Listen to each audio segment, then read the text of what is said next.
محمد حنیف نجم عشا Pakistani YouTube channel کی طرف سے سچے مسلمانوں اور اچھے پاکستانیوں، آج کی ویڈیو میں ہم کوشش کریں گے درود شریف کے ساتھ ساتھ آج ہم اپنے ملک کا عدالتی معاملہ جو ہے، عدالتی سسٹم جو ہے، اس پہ بات کریں گے، اس کی خامیوں پہ بات کریں گے، اور اگر موقع ملا تو پھر یہ بھی دیکھیں گے کہ اس خامیوں کو ختم کیسے کیا جا سکتا ہے۔ تو آغاز کرتے ہیں، میں، آپ اور پوری دنیا کے مسلمان آئیے مل کے پڑھتے ہیں اپنے پیارے نبی حضرت محمد صلی اللہ علیہ وآلہ وسلم پر درود شریف۔ صلی علی نبینا صلی علی محمد صلی علی شفیعنا صلی علی محمد۔ تو سچے مسلمانوں اور پیارے پاکستانیوں، جیسا کہ میں نے شروع میں کہا کہ آج ہم بات کریں گے پاکستان کے عدالتی نظام پر، بلکہ عدالتی نظام پر بات کرنا کہنا مناسب نہیں ہے۔ عدالتی نظام میں پائی جانے والی اتنی خامیاں ہیں کہ وہ خامیاں اب عدالتی نظام بن کے رہ گئی ہیں۔ عدالتی نظام کوئی نہیں ہے، انصاف کا کوئی طریقہ کار نہیں ہے۔ قصہ دو افراد کی یا دو خاندانوں کی یا دو محلے داروں کی لڑائی سے شروع ہوتا ہے، اور وہ ہماری تو میں پر بڑھتے بڑھتے عملی لڑائی، اور اس کے بعد تھانے کی پولیس کو انوالو کیا جاتا ہے، اور وہ بھی اس پر میں نے بات پچھلی ویڈیو میں کی ہے، اور وہ اتنا نظام گندا ہے کہ وہاں پر بھی پولیس والے جو ہیں وہ دونوں پارٹیوں سے پیسے لیتے ہیں۔ ایک پارٹی سے 30,000 مل گیا، 30 لے لیا، دوسری پارٹی سے 10,000 مل گیا، 10 لے لیا، اور اس کے بعد دونوں پارٹیوں کو بٹھا کے بات شروع کی جاتی ہے۔ ہلکا پھلکا سمجھانے کا انداز ہوتا ہے، اور زیادہ توجہ اس پر ہوتی ہے کہ کسی طرح سے یہ آپس میں پھر لڑ پڑیں، اور جب وہ لڑ پڑتے ہیں تو ان کو حوالات میں بند کر دیا جاتا ہے اور ساتھ پرچہ کاٹ دیا جاتا ہے، اور اگلے دن اس کو ان دونوں پارٹیوں کو عدالتی نظام کے حوالے کر دیا جاتا ہے، یعنی صبح عدالت میں پیش کر دیا جاتا ہے۔ تو یہاں سے ہمارا عدالتی نظام جو ہے وہ شروع ہوتا ہے۔ وہاں پر دونوں پارٹیوں کو سنے بغیر عملہ جو ہے وہ پیسے بٹورنا شروع کرتا ہے۔ عملے کے افراد عام طور پر تقریباً 1 درجن کے قریب ہوتے ہیں ہر جج کے ساتھ۔ ان میں یعنی ایک نیب کوڈ ہوتا ہے، جونیئر نیب کوڈ ہوتا ہے، اس کے بعد نیب قاصد ہوتا ہے، کوئی اہلکار بن جاتا ہے، کوئی علمد کہلاتا ہے، کوئی جونیئر کلرک کہلاتا ہے، کوئی ریڈر کہلاتا ہے، کوئی کمپوزر کہلاتا ہے۔ تو یہ اس طرح سے ڈھیر سارا عملہ جو ہوتا ہے وہ اس آنے والے مجرم یا ملزم کے لیے درد سر بن جاتے ہیں۔ اس عملے میں سے میں نے فی الحال پوری کوشش کی کہ کوئی کسی کے پاس، جج کے پاس اس عملے میں کوئی ایسا بندہ بھی بیٹھا ہو یا کوئی ایسا اہلکار بھی ہو جو کہ پیسے نہیں لے رہا۔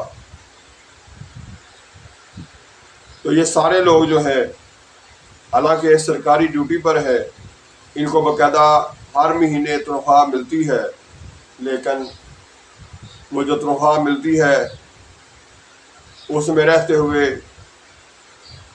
گزارا نہیں ہو رہا، بلکہ مذہبی حوالے سے کہوں تو صبر نہیں ہو رہا۔ جتنے ملتے ہیں اس پر گزارا کریں. ہمارا مذہب تو ہمیں یہی سکھاتا ہے نا کہ جتنی آپ کی آمدن ہے اس میں گزارا کریں، اور جو آپ سہولیات حاصل نہ کر پائیں ان پر صبر کریں. تو مذہب کے حوالے سے تو میں پہلے بھی کہتا رہتا ہوں، یاد دلاتا رہتا ہوں کہ مذہب کو تو ہم نے رکھا ہوا ہے صرف ایک بتانے کے لیے کہ میں مسلمان ہوں اور میں مسلمانوں کے گھر میں پیدا ہوا ہوں. اس کے بعد مذہب ایک سائڈ پہ اور عملی زندگی ایک سائڈ پہ شروع ہو جاتی ہے. تو یہی کچھ ہمارا عدالتی نظام جو ہے اس کے اندر جو کردار ہیں ان کا بھی یہی حال ہے. تنخواہیں ملتی ہیں، اس کے باوجود گزارا بھی ہو رہا ہے، لیکن اس کے باوجود صبر نہیں ہو رہا. ہم سب اپنے تئیں کوششوں میں لگے ہوئے ہیں کہ ہمارے پاس ڈھیر ساری جائیداد ہو، ڈھیر سارے وسائل ہوں، مسائل بالکل نہ ہو. تو اسی چکر میں ہم عدالتی نظام میں بھی یہی کچھ کر رہے ہیں. ہر بندہ عملے کا جو ہے وہ ہر آنے والے سے 100 سے لے کر 500 تک تو عام طور پر ہر بندہ لے رہا ہے. وہ 12 کا 12 یا درجن بار جسے آپ کہہ سکتے ہیں، درجن بار جو عملہ ہے ان میں سے کوئی بندہ بھی اپنے اپنے سے کام کرتے ہوئے پیسے لیے بغیر آگے چلنے کو تیار نہیں. جو دروازے پہ آگے آواز لگا رہا ہے کہ اب فلاں پارٹی کی باری ہے اندر پیش ہونے کی، وہ بھی پیسے لے رہا ہے. وہاں جو پولیس کا بندہ نیب کوڈ کراتا ہے یا اس کے ساتھ جونیئر نیب کوڈ ہے وہ بھی پیسے لے رہا ہے. اس کے بعد جو کمپیوٹر کمپوزر ہے وہ کاپی نکال کے دیتا ہے تو وہ بھی پیسے لیتا ہے. ریڈر جو ہے وہ بھی پیسے لیتا ہے. بظاہر یہ نظام بڑا زبردست چل رہا ہے، لیکن حقیقت میں یہ ہے کہ اس گندے نظام میں جب جا کے میرے جیسا بندہ کھڑا ہوتا ہے تو اسے وہاں بدبو کے علاوہ، بد نصیبی کے علاوہ، اپنی ایجوکیشن کے بعد عملی زندگی میں کچھ اور نظر آنے والے لوگ جو ہیں ان کو دیکھ کے دکھ کے علاوہ اور کچھ نہیں ملتا. بارہا تجربہ کیا،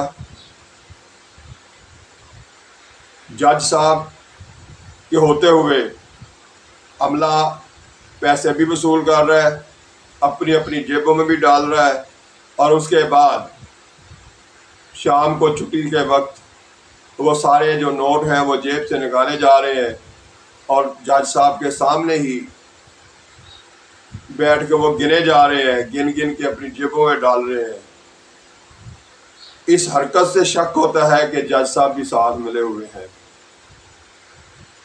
ورنہ میں یہ سوچتا تھا کہ شاید اوپر لگی ایک تصویر قائد اعظم کی جو ہے وہ، اور ایک جج صاحب جو ہے وہ پیسے نہیں لیتے، باقی سارے لے رہے ہیں. لیکن جب میں عملے کو بعض دفعہ یہ دیکھا ہے کہ وہ جج صاحب کے ہوتے ہوئے ہی یہ جونیئر عدالتیں جو سیشن کورٹ ہیں یا یہ ضلع کچہری میں جو مجسٹریٹ درجہ اول اور درجہ دوم بیٹھے ہوئے ہیں، ان کی عدالتوں میں تو اکثر دیکھا ہے کہ وہ جج صاحب کی موجودگی میں اپنی اپنی جیبوں سے نوٹ شام کو نکال کے سیدھے کرتے ہیں، پھر ان کو گنتے ہیں، گننے کے بعد پھر جیب میں ڈالتے ہیں. تو یہ حرکت جو ہے یہ تو بتاتی ہے کہ شاید جج صاحب بھی معاف نہیں کر رہے، وہ بھی اپنا حصہ ان سے بعد میں وصول کرتے ہوں گے. حالانکہ اب بعض چیزیں جو ہیں ان کو بہتر کیا جا سکتا ہے. جیسے مجھے ہائی کورٹ میں ایک جج صاحبہ تھیں، جسٹس صاحبہ تھیں، ان کی عدالت میں دیکھنے کا موقع ملا تو انہوں نے یہ کیا کہ وہ جو احمد جو آواز لگا کے باہر سے اگلی پارٹی کو بلاتے ہیں اگلا کیس سننے کے لیے، ان کے وکیل صاحب اور ان کے مجرم جو بھی ساتھی ہوتے ہیں جن کا کیس ہوتا ہے، ان کو جب آواز دی جاتی ہے تو وہ آواز دینے والا عملہ جو ہے اس کو احمد کہتے ہیں غالباً، نیب قاصد بھی کہتے ہوں گے. تو وہ جو ہے نا ایک جج صاحبہ صرف ہائی کورٹ میں نے دیکھی ہیں. میں یہاں پر مجبوری ہے نام نہیں لے سکتا کسی کا بھی ذاتی طور پر. تو انہوں نے یہ کیا ہے کہ وہ بلانے والا بندہ جو ہے نا وہ ہٹا دیا بیچ میں، وہ نہیں ہے دروازے پر ان کے. اسی کی جگہ انہوں نے یہ کیا کہ جو ان کا ریڈر ہے اس کے آگے انہوں نے ایک مائک رکھ دیا چھوٹا، اور ایک چھوٹا سا سپیکر اپنی عدالت کے کمرے کے باہر لگا دیا دروازے پر. وہاں پر یہ ہو رہا تھا کہ وہاں پر وہ اہلکار آواز دینے والا جو ہے وہ نہیں تھا، یعنی ایک بندہ بیچ میں سے پیسے لینے والا ادھر کم تھا، کیونکہ اس کی جگہ ایک سپیکر اور ایک مائک کا استعمال ہو رہا تھا. باہر سے جس کی باری ہوتی تھی، جس کو بلانا ہوتا تھا، وہ مائک پر ریڈر اندر سے ہی جج صاحبہ کے سامنے سے ہی پکار دیتا تھا نام، اور وہ پارٹی جو ہے وہ اندر آ جاتی تھی. تو اگر یہ ایک جج صاحبہ کے سامنے یہ ہو سکتا ہے تو باقی جج صاحبان جو ہیں کیا وہ ایسا نہیں کر سکتے؟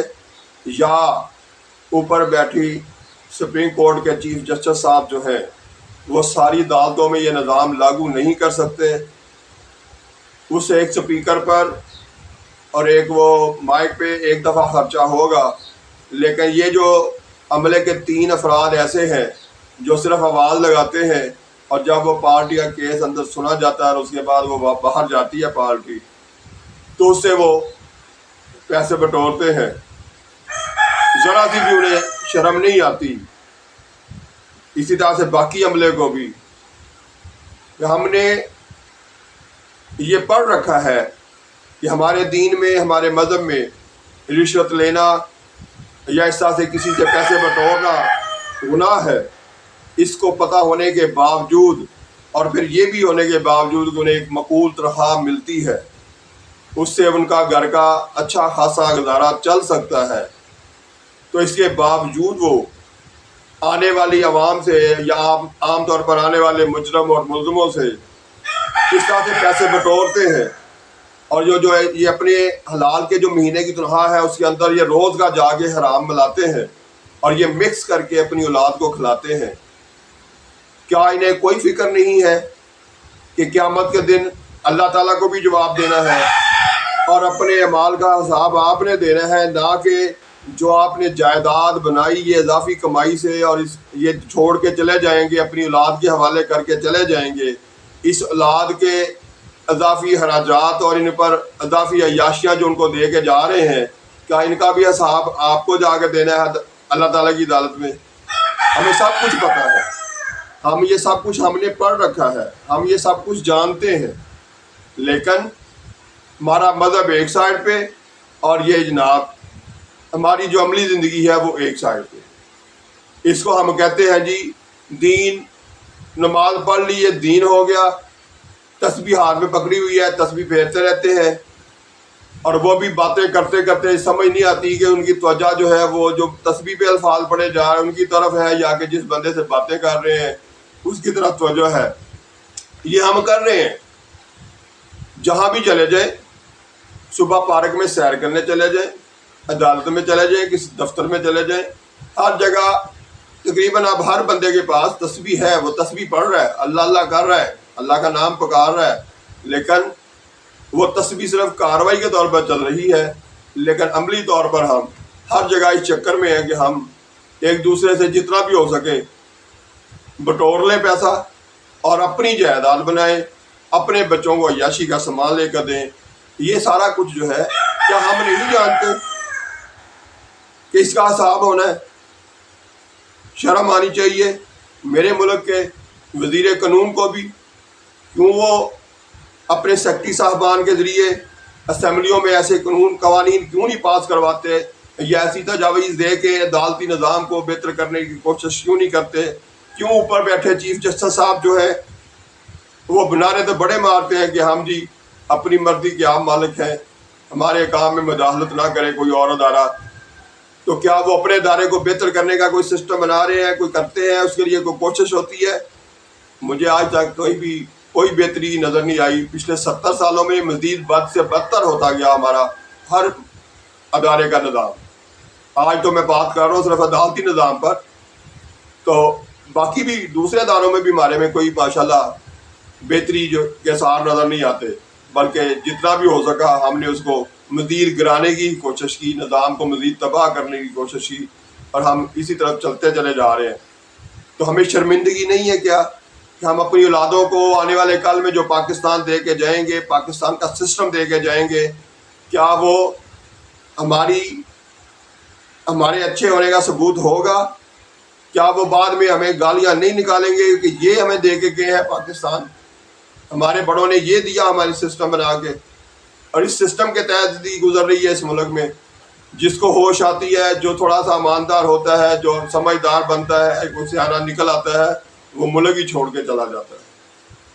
کیا یہ پاکستان کے معنیوں پر عمل ہو رہا ہے؟ پاکستان کے معنی ہے پاک صاف لوگوں کے رہنے کی جگہ، لیکن جو صورتحال ہے وہ الٹ ہے اس کے، کہ جو لوگ بھی سمجھدار بنتے ہیں، علم حاصل کر کے، تعلیم حاصل کر کے اس پر عمل کرنے کی کوشش کرتے ہیں، نہیں کر پاتے تو وہ پاکستان چھوڑ کے چلے جاتے ہیں.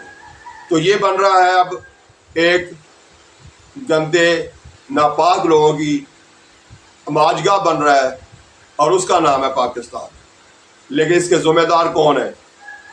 ہمارے ہی بڑے ہیں، ہمارے ہی وہ بڑے جو ان بڑے بڑے اداروں میں بڑے بڑے عہدوں پر بیٹھے ہیں. کسی نے اپنے حصے کی اچھائی کی کوشش نہیں کی. اگر کی ہوتی تو یہاں پر کچھ بہتری نظر آتی، لیکن ایسا نہیں ہے. اسی طرح سے میں تو یہی سمجھاؤں گا، یہی کہوں گا، یہ ادارہ میرے پاکستانیوں، میرے سچے مسلمانوں، اپنے اس ملک کے لیے عملی کام کیجیے. اگر وہ لینے والے باز نہیں آ تو دینے والے باز آ جاؤ. کرتے ہو غلط اور پھر کہتے ہو جی ہمارا نظام ہی ایسا ہے. کیا خود سوچتے ہو کہ ہم کیا کر رہے ہیں؟ ہماری باری آتی تو ہم اس برائی میں حصہ ڈالنے والے سب سے بڑھ کر آگے حصہ ڈالتے ہیں، اور جب تقریر کرنے کی باری آتی ہے، آپس میں بیٹھ کے بڑی بڑی چھوڑنے کی باری آتی ہے، تو اس میں بھی ہم سب سے بڑے ہوتے ہیں کہ یہ نظام بڑا خراب ہو گیا ہے، اس کو کیسے ٹھیک کیا جائے. یہ ٹھیک ہوتا نظر ہی نہیں آتا. جی اپنا کردار تو بتاؤ، خود کیا کرتے ہو؟ خود سب سے آگے بڑھ کر حصہ لیتے ہو، اس برائی میں سب سے زیادہ حصہ ڈالتے ہو. میرے پیارے پاکستانیوں، سوچو، غور کرو. یہ میرا ملک ہے، آپ کا ملک ہے. اس کا سسٹم میں نے اور آپ نے ٹھیک کرنا ہے. اگر آپ کو میری آج کی یہ باتیں، میری آج کی یہ گفتگو پسند آئی ہے تو دوسروں تک بھی پہنچائیں، تاکہ دوسروں کے دماغ کے پیچ جو ہیں ڈھیلے ہوئے ہیں جو، وہ بھی تھوڑے کسے جائیں. میرے ملک کا وزیر قانون بھی جاگ جائے، سیکرٹری قانون بھی جاگ جائے، اور اوپر بیٹھے باقی کرندے، باقی جو عام عہدیدار ہیں، چاہے وہ چیف جسٹس صاحب ہیں اور چاہے وہ وزیر اعظم صاحب ہیں، ان سب کو بھی شرم آنی چاہیے کہ ہم کیا کر رہے ہیں.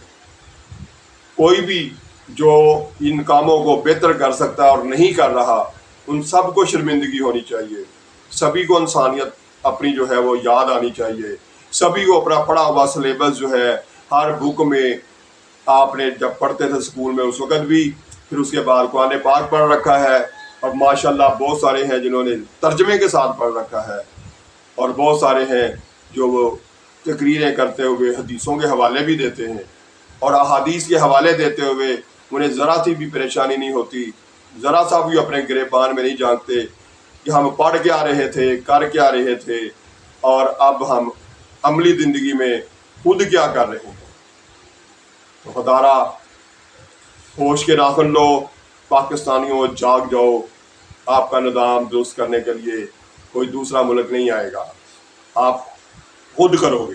اور اگر یہ گندا نظام، اس طرح گندا گلا سڑا نظام چلاتے رہو گے تو اس کے ذمہ دار بھی آپ لوگ خود ہوں گے. اور یہ توقع رکھنا آنے والے کل میں آپ کی اولادیں آپ کو گالیاں دیں گی. کیوں کہ اس نظام کو بہتر کرنے کے لیے آپ نے کچھ نہیں کیا.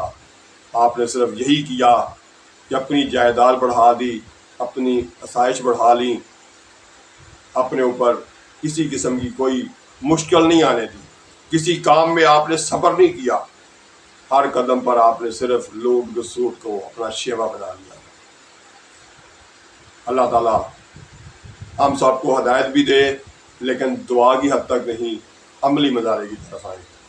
اللہ تعالیٰ قائم رکھے ہمارے پیارے پاکستان کو، اور اللہ تعالیٰ آپ کو اپنے گھروں میں خوشحال رکھے، آنے والی مصیبتوں سے بچائے رکھے۔ پاکستان زندہ باد۔